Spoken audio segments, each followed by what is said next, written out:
Welcome to Seedful Hamsters. This video is going to go over how to clean your hamster's sand to make it like new. If you have any questions about the process, feel free to comment down below. Thanks for watching. So one of the questions that's been asked a lot on the hamster boards lately has been, how do you wash your sand? And I do this quite frequently, much to my husband's chagrin, and I thought I would maybe, instead of answering the same thing over and over again, make a video. So just to show you guys what I do and how I do it, so that it makes more sense, I think, than trying to read the instructions. So this is Nibby's sand. I haven't really done anything with it. There's plenty of bedding and pee in here. Thanks, Nibby. What a good sport, isn't he? So I'm going to try to do this one-handed, which is kind of hard because the sand is heavy. It's less heavy as you pour it, though. So I just pour it through my little strainer here. And this is the fastest way I've found, because I have to do this 4 times anytime I clean the sand. So I just pour, then I sift, and then I put it in the baggie, and then place it back here, pour the rest.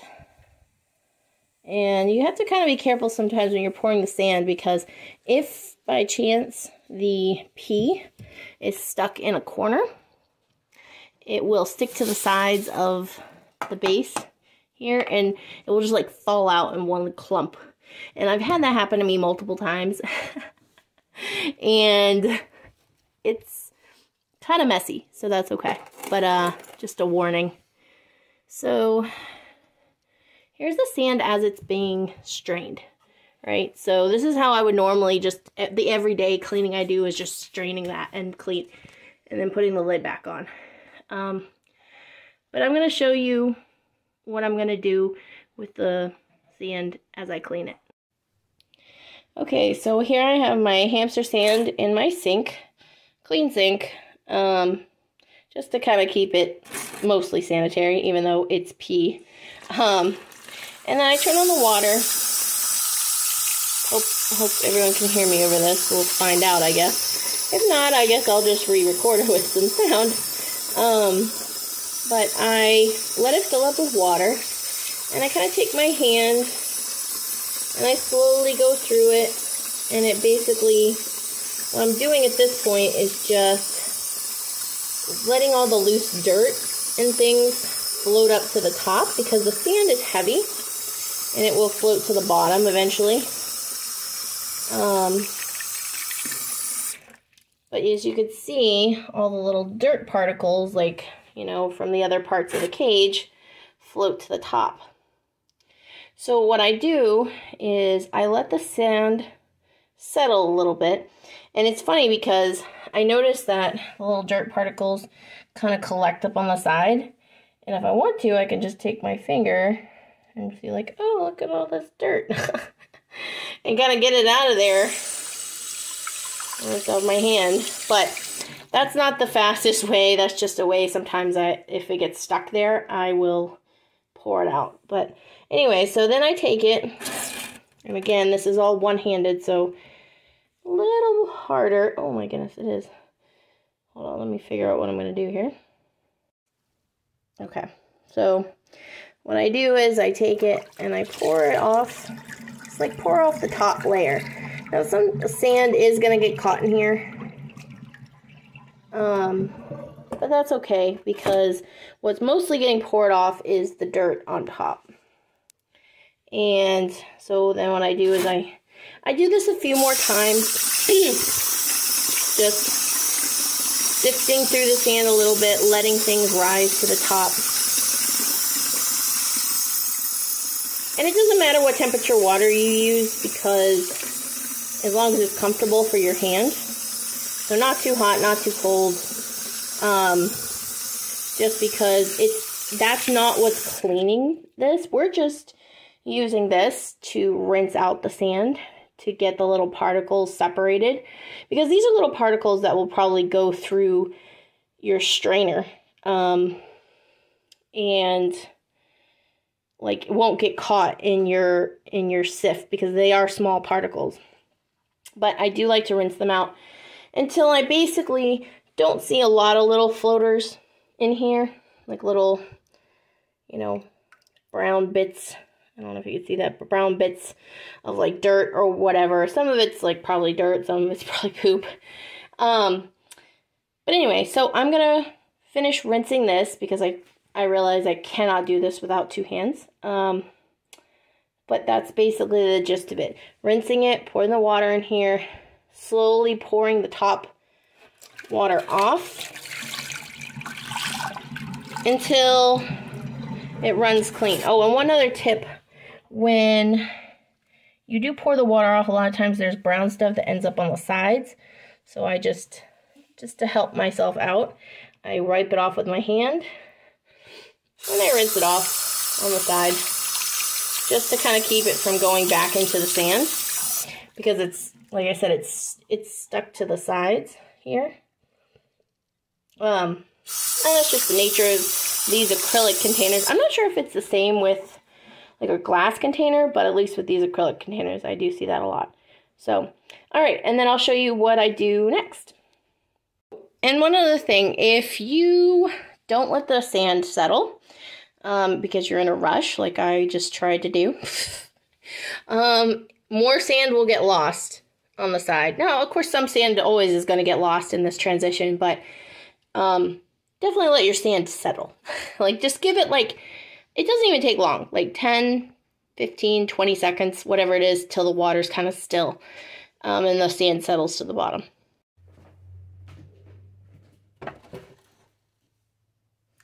Okay, so I figured out kind of a way to jerry-rig this.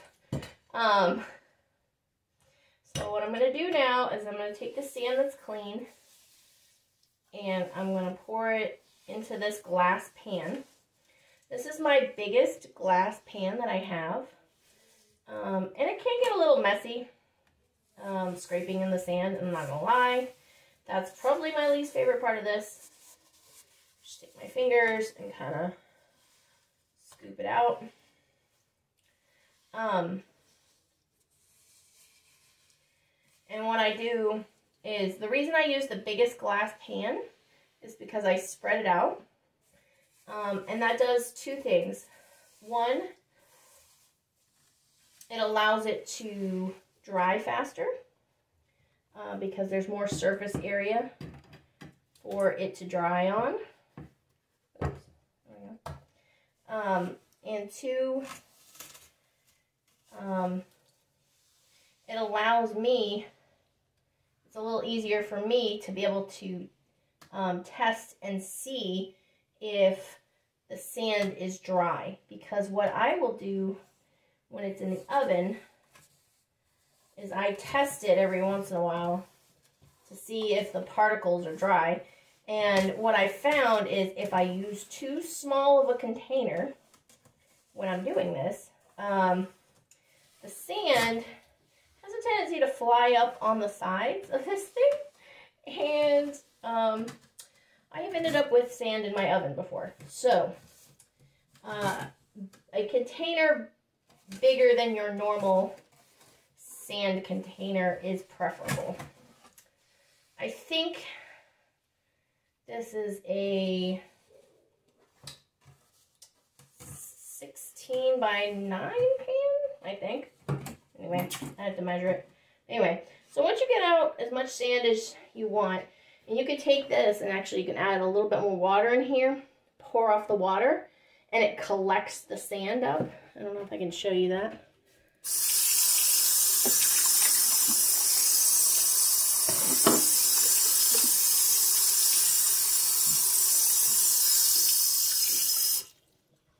Okay, so in my sand here,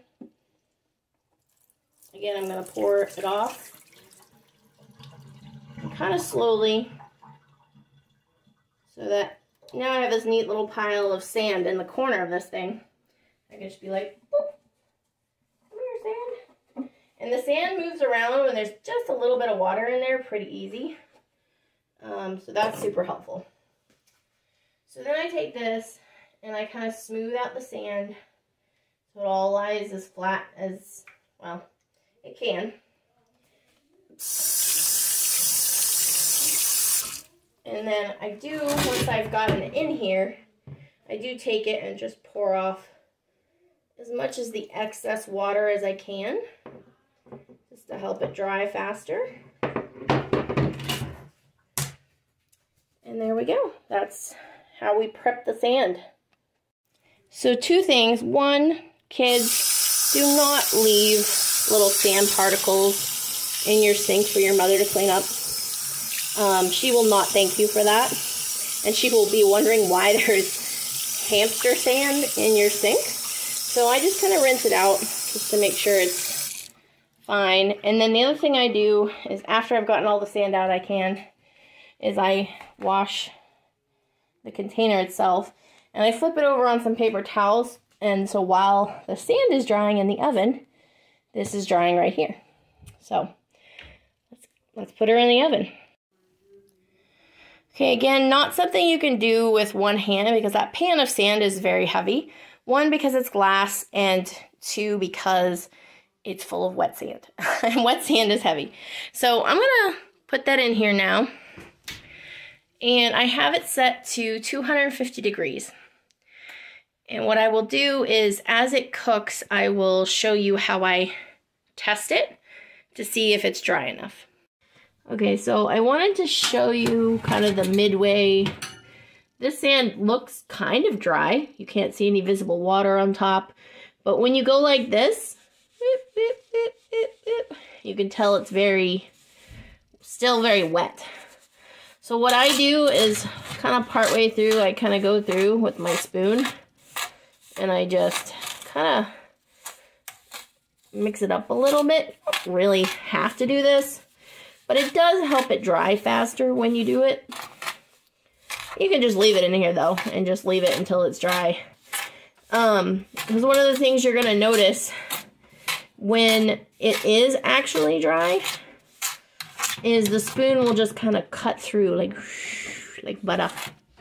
And it won't be clumpy or anything like that. So anyway, so this is probably like the halfway point. It's been in here for, I don't know, maybe an hour, maybe a little bit more. I don't know exactly, but, so yeah, that's, when I test it, and, and it's shaking. Okay, my OCD is done now. I had to like go through it all now.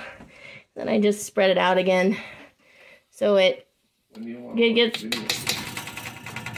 in here. So perfect. Okay, I believe this is gonna be last check. Whee! Look at that, smooth as butter. So this is good. This is what you want to see when the sand is dry. It goes through quickly.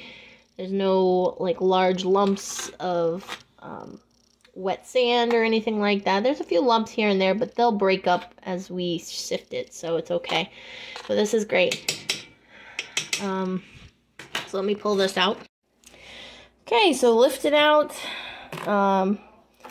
In good shape. I'm kind of sifting through this just to make sure there's no extra lumps, but I'm pretty confident on this. I'm going to turn off the stove.